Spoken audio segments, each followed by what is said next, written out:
J'ai un rêve, c'est qu'il ne soit pas attesté que cette communauté a des liens de financement avec l'industrie de la cigarette et celle de l'armement.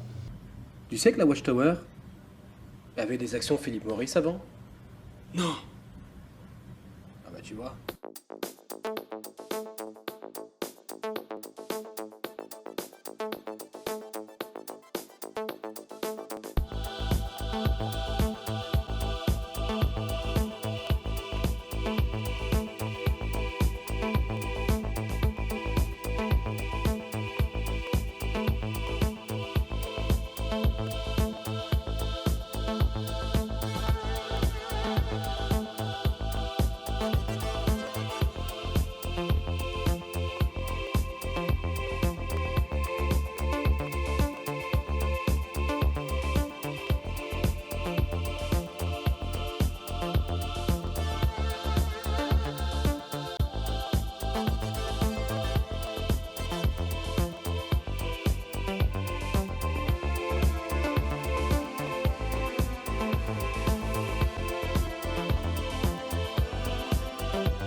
To the functional system of neural activity that creates our world, there is no difference between dreaming a perception and an action, and actually the waking perception and action.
J'ai un rêve, c'est que plus de 8 millions de personnes ne soient plus esclaves d'un culte suspect, notamment par la façon qu'elles sont conduites à célébrer le mémorial de la mort de Christ. Le fait de prendre le pain, symbole de son corps parfait, et de le passer à son voisin sans y toucher, ainsi que le vin, symbole de son sang, donc de sa vie parfaite, signifie qu'on refuse de reconnaître et d'accepter la valeur de son sacrifice rédempteur, qui est de fait un rite de cette société secrète dont M. Wissel aurait été membre, en prétendant que seules 144 000 personnes doivent prendre les emblèmes lors de la célébration du mémorial de la mort de Jésus, empêchant à des millions de personnes de communier personnellement avec Christ. Et ainsi, le collège central leur enlève l'accès au ciel alors que Jésus a déchiré le rideau pour ne faire qu'un seul peuple, qu'un seul baptême, qu'une seule foi, qu'une seule espérance, nous dit la Bible. Il n'y a qu'une seule espérance pour tous.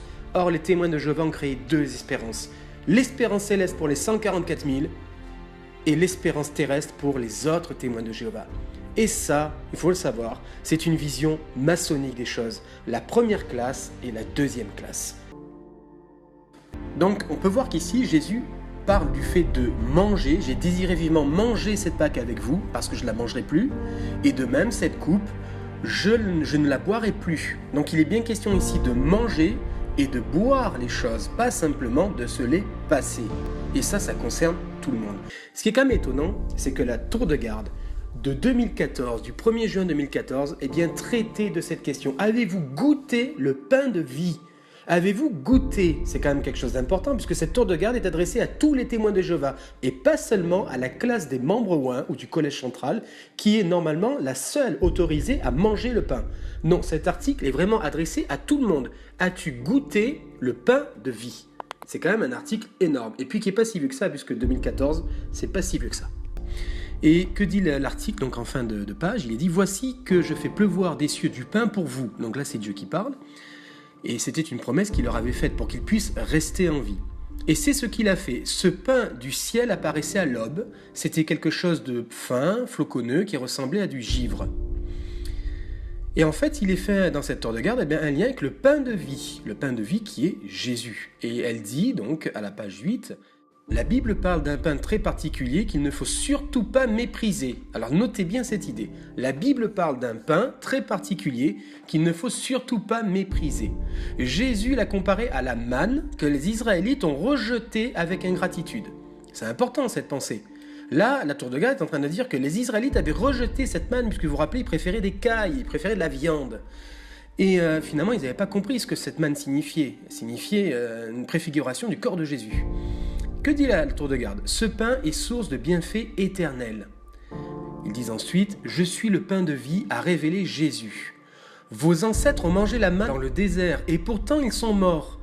Ceci est le pain qui descend du ciel afin que tout homme en mange et ne meure pas. Donc là il parlait de son corps, il parlait de lui.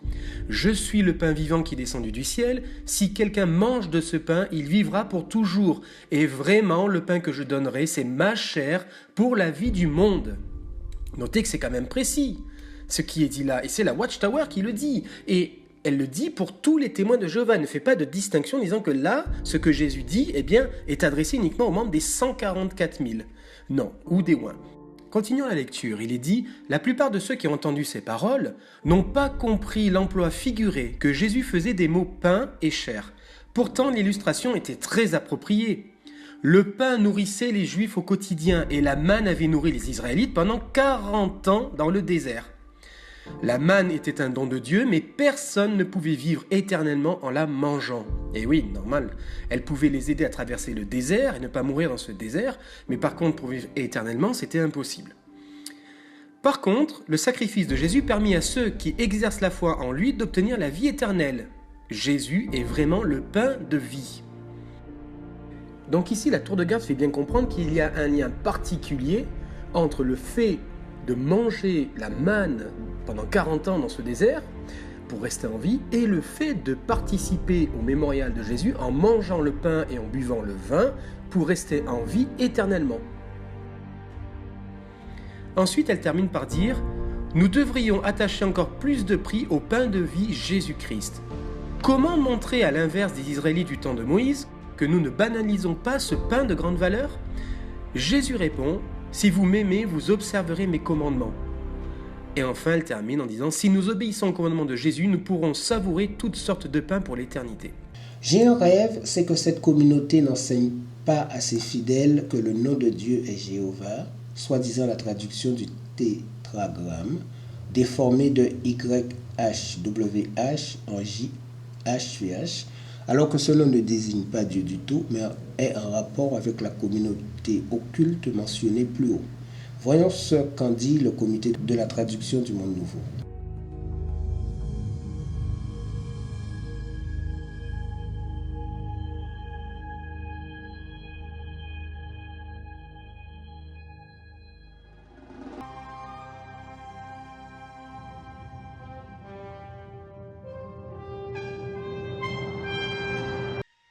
La lecture erronée Jéhovah, que vous connaissez peut-être, qui vont continuer à hanter certaines Bibles ou même certains discours, c'est simplement une lecture erronée des voyelles venant d'un autre mot avec les 4 consonnes. Donc on a essayé en fait de combiner ces J, He, W, He avec les voyelles qui ont été mises et ça donne quelque chose comme Yehovah. Yehovah, donc c'est donc clairement une prononciation erronée.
Indiquant la prière modèle à ses disciples et aux foules, Jésus dit bien de commencer ainsi. Quand vous priez, dites « Notre Père qui es aux cieux, que ton nom soit sanctifié. » Il va sans dire que si la première demande concerne la sanctification du nom divin, seul Dieu lui-même peut sanctifier son nom. Et quand il veut faire à son Père son rapport final concernant sa mission, relaté dans le livre de Jean au chapitre 17, il dit « Père, le moment est venu. Rends gloire à ton Fils, afin que le Fils te rende gloire aussi. Tu lui as donné le pouvoir sur tous les êtres humains, afin qu'il accorde la vie éternelle à tous ceux que tu lui as confiés. Et la vie éternelle consiste à te connaître, toi, le seul Dieu véritable, et à connaître Jésus-Christ, celui que tu as envoyé.